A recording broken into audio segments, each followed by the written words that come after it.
Hi guys, my name is Sarvesh Batra and today in this video I will discuss about one of the actuarial exams, investment and finance. Its subject code is SP5 and in this video I will discuss about its background, who should give this exam and what are the techniques that we need to follow, some tricks and tips and what is the time period we should give for this exam. So I will start with who should give this exam.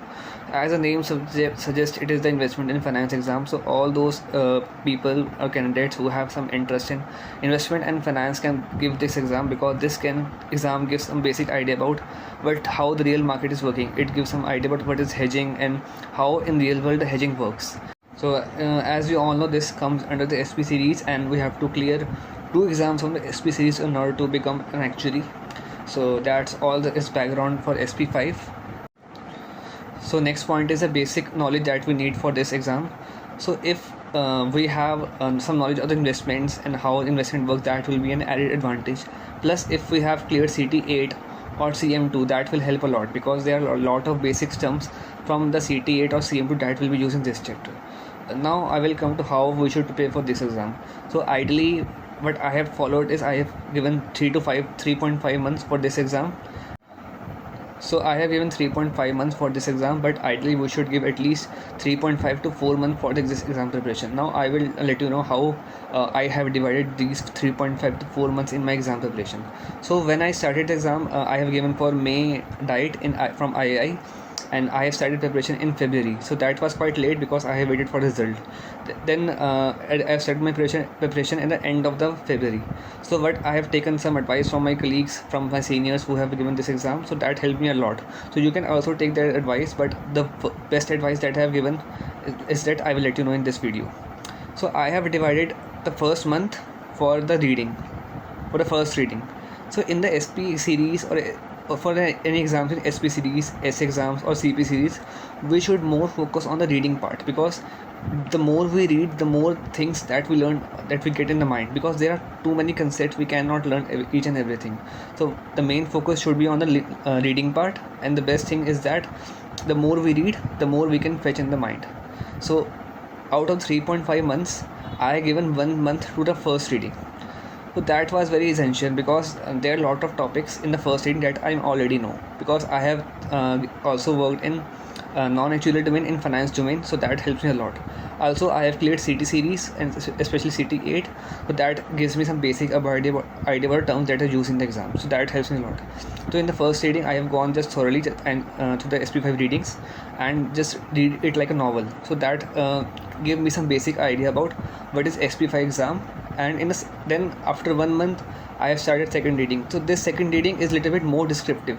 In this second reading I have given an extra time for each chapter, like for every chapter I have given at least 2 days, and if there is a small chapter I have given it 1 day, and that helps me to understand each and everything quite more than the first reading.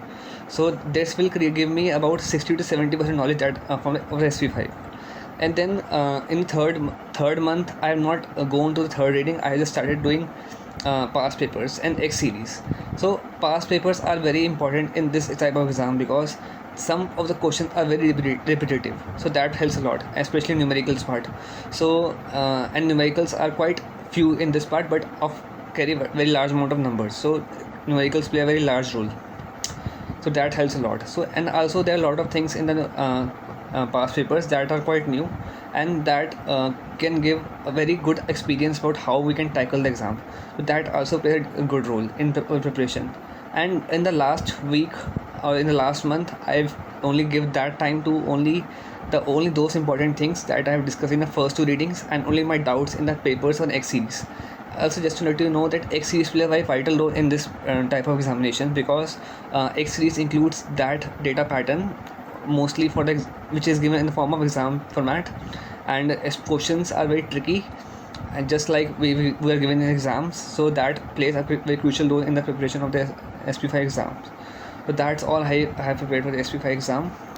So when I talk about 3.5 months, so I mean just thorough reading, thorough practice, and thorough everything.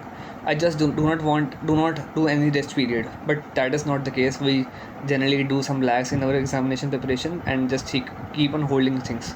That is not is the case in these exams. So ideally 3.5 to 4 months are enough for the SP5 examination, and we just want at least 50 hours of study in the week. So what I have done is I have given 6 hours on my weekdays because we are working and cannot devote too much time, and 10 hours at least a day on the holidays. So that can give at least 45 to 50 hours per week. And as we can prepare this exam 3.5 months to 4 months, so I guess around 600 700 hours are enough for this examination.